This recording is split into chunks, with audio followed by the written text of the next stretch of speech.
Lung anatomy. Lung anatomy, दो lungs होते हैं, राइट लंग और लेफ्ट लंग। जो राइट लंग है, इसकी तीन लोब्स होती हैं, अपर, मिडल और लोअर।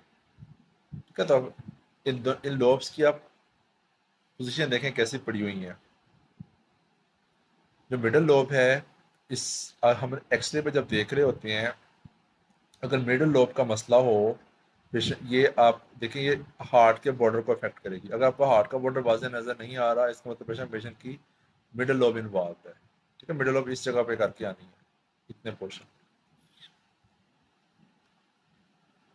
ठीक है, अगर मिडल लोब के अंदर कंसोलिडेशन होगी तो आपको हार्ट का बॉर्डर नज़र नहीं आएगा। ठीक है, इसको कहते हैं मिडल लोब कोलैप्स या मिडल लोब निमोनिया। अगर आपको डायफ्राम का लोअर बॉर्डर नज़र नहीं आ, डायफ्राम का बॉर्डर नज़र नहीं आ रहा, तो इसका क्या मतलब हुआ कि मेनली आपकी लोअर लोब इन्वॉल्व है। ठीक है, राइट साइड पे कितने लोब्स हैं? तीन लोब्स। और लेफ्ट साइड पे कितने लोब्स हैं? दो लोब्स। अच्छा, लेफ्ट लोब की अगर आप एनाटॉमी देखें तो क्या है, जो ये एक दूसरे के पैरेलल पड़ी हुई है ऑलमोस्ट, यानी कि अपर लोब जो है वो पूरी फ्रंट के ऊपर है, और जो लोअर लोब है वो पूरी की पूरी बैक के ऊपर है। समझ गए नहीं? अगर हम सिर्फ फ्रंट ऑफ द चेस्ट का एग्जामिनेशन करें तो सिर्फ अपर लोब का एग्जामिनेशन होगा लेफ्ट साइड से। अगर हम बैक से एग्जामिनेशन करें तो ऊपर वाले पोर्शन से अपर लोब का होगा, लेकिन मोस्ट ऑफ द एग्जामिनेशन जो हो रहा होगा बैक साइड से वो लोअर लोब का हो रहा होगा। ठीक है, तो ये क्लिनिकली ये इस बड़ी सिग्निफिकेंट है चीज़ कि जो लेफ्ट साइड के ऊपर लोब्स जो हैं वो दोनों एक दूसरे के ऑलमोस्ट पैरेलल पड़ी हुई हैं आगे पीछे। ठीक है, अच्छा, ये इस तस्वीर में एक चीज़ लिखी हुई है, ये नीडल पोजीशन फॉर टेंशन निमोथोरेक्स, यानी कि सेकंड इंटरकोस्टल स्पेस में मिड क्लेविकुलर लाइन में हम पेशेंट को वो डालते हैं, सुई डाल मारते हैं ताकि वो वहाँ से एयर निकल सके बाहर।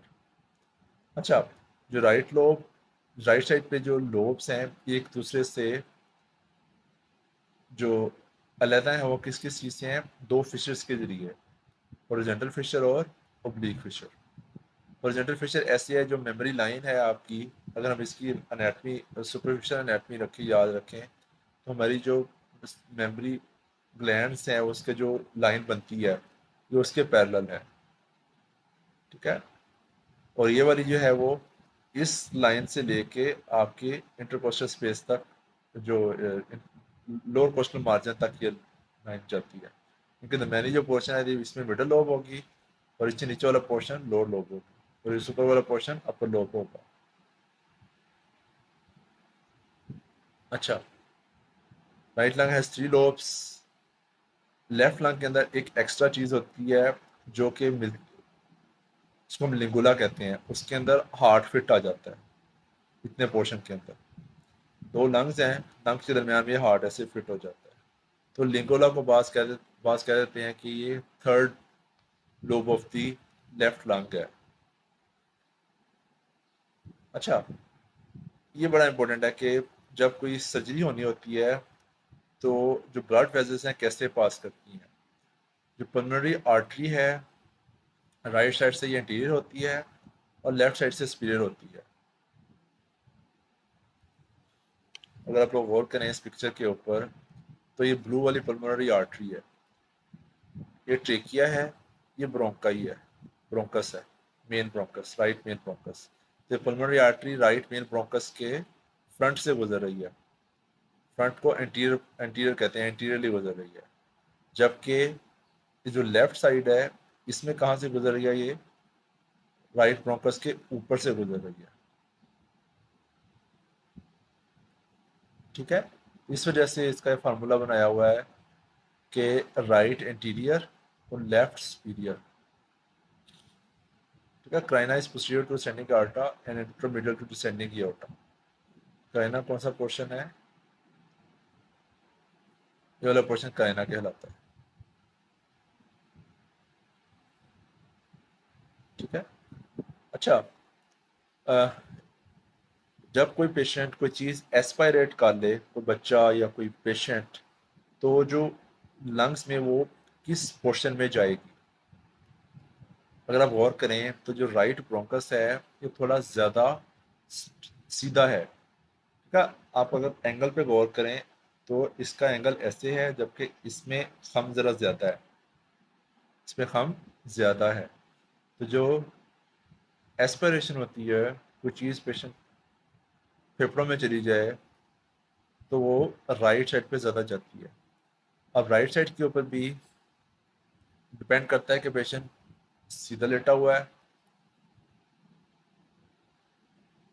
राइट साइड पे लेटा हुआ है, या उठ के बैठा हुआ है, ठीक है। अगर सुपाइन है तो superior segment of the right low low में जाएगी, जबकि अगर लेटा हुआ है तो वो राइट अपर लोब में जाएगी, और अगर वो खड़ा है पेशेंट तो राइट लो लोब के अंदर जाएगी। समझ गया नहीं? ये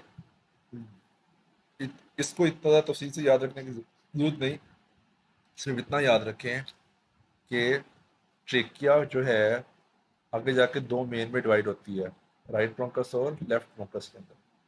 जो राइट ब्रोंकस है वो ट्रेकिया के इन लाइन ज़रा ज़्यादा है, उसका खम कम है। अगर कोई हम पानी यहाँ से या कोई चीज़ गुजारें तो ऑब्वियस सी बात है वो राइट साइड पे ज़्यादा जाएगा, ठीक है।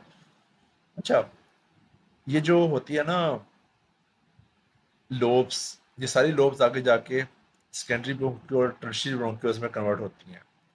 तो 9 यूनिट्स बनते हैं दोनों तरफ, 9 राइट साइड पे और 9 लेफ्ट साइड पे। एपिकल, मिडल, स्टीरियर, इस तरह करके डिवीजन होती है। आप लोगों को ना ये याद रखने की ज़रूरत नहीं है, हमको सिर्फ इतना याद रखें कि अगर पेशेंट एस्पायरेट करे तो लंग्स में किस साइड पे जाएगा, राइट साइड पे जाएगा, ठीक है। अच्छा जी, ये वाली पिक्चर आती होती है इम्तिहान के अंदर, इसमें आप लोगों को पता हो कौन सी चीज़ कहाँ पे है। सीटी स्कैन पे एयर काली नज़र आती है, तो ये लंग्स है, लंग्स के अंदर एयर है। ये पीछे वर्टिब्रा है, वर्टिब्रा के जस्ट आगे जो आर्टरी पड़ी हुई है this is called descending aorta.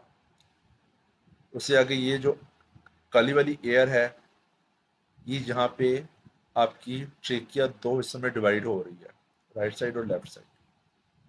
वही ना, जहाँ पे डिवीजन हो रही है उसको क्राइना बोलते हैं।